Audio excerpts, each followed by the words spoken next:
नवीन जो व्हेरियंट आहे त्या बाबतीत केंद्र सरकारने सगळ्या राज्यांना निर्देश दिलेले आहेत। केंद्रीय आरोग्य मंत्री डॉक्टर मनसुख मांडवियाजी यांनी देखील सर्व राज्यांच्या आरोग्य मंत्र्यांबरोबर VC द्वारे मीटिंग देखील केली। सर्व राज्यांना निर्देश, सूचना, नोटिफिकेशन, गाईडलाईन्स दिल्या गेल्या आहेत। काळजी घ्यायची आहे। जसं आपण म्हणालात तसं काही राज्यांमध्ये, केरळसारख्या राज्यामध्ये 2800पेक्षा जास्त पेशंट, कर्नाटक, तमिळनाडू, महाराष्ट्रात देखील 37ची संख्या होती आणि गोवा या ठिकाणी सूचना दिलेल्या आहेत आणि इतर राज्यांनाही दिलेल्या आहेत। काळजी करण्याचं कारण नाही, कारण JN.1 हा सब व्हेरियंट आहे आणि फार काही सिरियस नसला तरी आपण मात्र कोविडचा संकटाचा सामना केलेला आहे। त्याच्यामुळे सगळ्यांनी काळजी घेणं गरजेचं आहे। विशेष करून सीनियर सिटीजन्स असतील, काही लोकांच्या ट्रीटमेंट चालू असतील, काही पेशंट ट्रीटमेंट घेत असतील, काही इम्युनिटी सप्रेस झालेले असतील, त्यांनी मात्र विशेष काळजी घेण्याची गरज आहे। JN.1ला घाबरण्याची गरज नाही, परंतु काळजी मात्र निश्चित घ्या। काही सिम्पटम्स आले, सर्दी, खोकला, ताप यासारखे, तर त्वरित रुग्णालयामध्ये जाऊन डॉक्टरांचा सल्ला घ्या। सर्व राज्यातल्या सगळ्या जिल्हा लेवलच्या हॉस्पिटलला, सिव्हिल हॉस्पिटलला, मेडिकल कॉलेजेसला देखील सतर्क राहण्याचे आणि ट्रीटमेंट अवेलेबिलिटीचे सुद्धा निर्देश दिले गेलेले आहेत। नक्कीच आपण जसं म्हणालात तसं टेस्टिंग पण होत आहेत। टेस्टिंग वाढवण्याबरोबर पॉझिटिव्ह केसेस आल्या तर लगेच आपण जिनोम सिक्वेन्सिंग करण्याकडेही भर देतो आहे, कुठला याच्यामध्ये हा व्हायरस आहे शोधण्यासाठी, आणि त्या दृष्टीने आपल्याला कळतं की किती प्रमाणात हा स्प्रेड होतो आहे। मला वाटतं जिनोम सिक्वेन्सिंगसुद्धा सर्व राज्यांमध्ये चालू आहे। टास्क फोर्स काही विशेष गती केली आहे नाही, जसं मी म्हणाले की हा सब व्हेरियंट आहे, घाबरण्याचं कारण नाही। इतर देशांमध्ये देखील याचं प्रमाण मोठ्या प्रमाणात वाढतं आहे। जर्मनी असेल, इटली असेल, US असेल, अशा अनेक देशांमध्ये हे प्रमाण वाढतं आहे।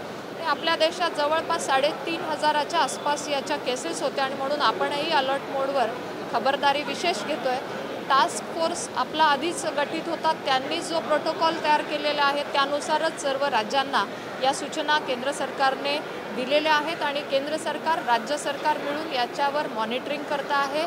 रोजचं स्क्रीनिंग, जिनोम सिक्वेन्सिंग यावर लक्ष ठेवून आहेत आणि सगळीकडच्या व्यवस्था आहेत की नाही याबाबतीत केंद्रीय मंत्री डॉक्टर मनसुख मांडवियाजी यांनी देखील सूचना दिलेल्या होत्या। मेडिसिन अवेलेबिलिटी असेल किंवा ICU बेडची व्यवस्था असेल याची देखील त्या मीटिंगमध्ये चर्चा झाली आणि राज्याचे मुख्यमंत्री माननीय शिंदेसाहेब यांनी देखील याबाबतीत राज्यामधल्या स्थितीचा, आरोग्य स्थितीचा देखील आढावा घेतला आणि चिंता करण्याचं कारण नाही, मात्र काळजी जरूर घ्या, एवढंच मी म्हणेन। क्या स्थिति है जो सब वेरिएंट आया है, कुछ राज्यों में चिंताजनक स्थिति है, महाराष्ट्र के बारे में? जैसे आपने कहा कि पिछले ही हफ्ते में केंद्र सरकार ने कुछ गाइडलाइंस इशू किए हैं सभी राज्यों को और केंद्रीय मंत्री डॉक्टर मनसुख मांडविया जी ने सभी राज्यों के हेल्थ मिनिस्टर के साथ एक बैठक भी ली और बैठक में विस्तारित रूप से चर्चा भी हुई।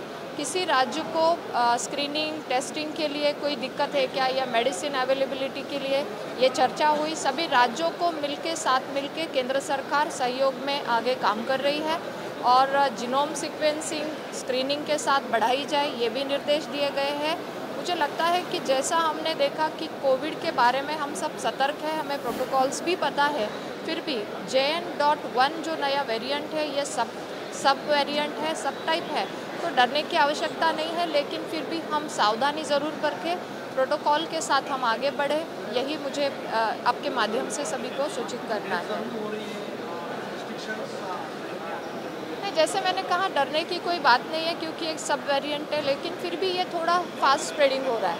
जैसे अभी हमने देखा कि पूरे विश्व में ये स्प्रेडिंग फास्ट है। विश्व का देखा जाए तो जर्मनी हो, इटली हो, US हो, इन देशों के साथ भारत में हमने जब रिव्यू किया तो भारत में इसके केसेस लगभग 3500 के आसपास थे और उसमें भी केरला में ज़्यादा पेशेंट देखे गए, 2800 के आसपास। केरला है, तमिलनाडु है, महाराष्ट्र में 37 नंबर था, गोवा है। मुझे लगता है इन राज्यों में मॉनिटरिंग भी चल रही है और सभी राज्यों को निर्देश इसीलिए दिए गए हैं क्योंकि ये स्प्रेड हो रहा है तो उसमें हमें सावधानी भी देखनी है और रोकने के लिए, और अगर कुछ सिम्टम्स आते हैं किसी को तो तुरंत वो डॉक्टर को भी दिखाए।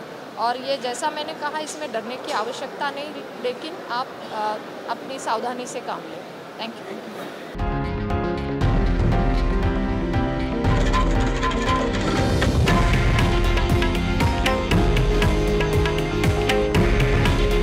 हे आहे देशातील नंबर 1 न्यूज नेटवर्क आणि आपण पाहत आहात TV9 मराठी। काळजी तुमची, हित महाराष्ट्राचं।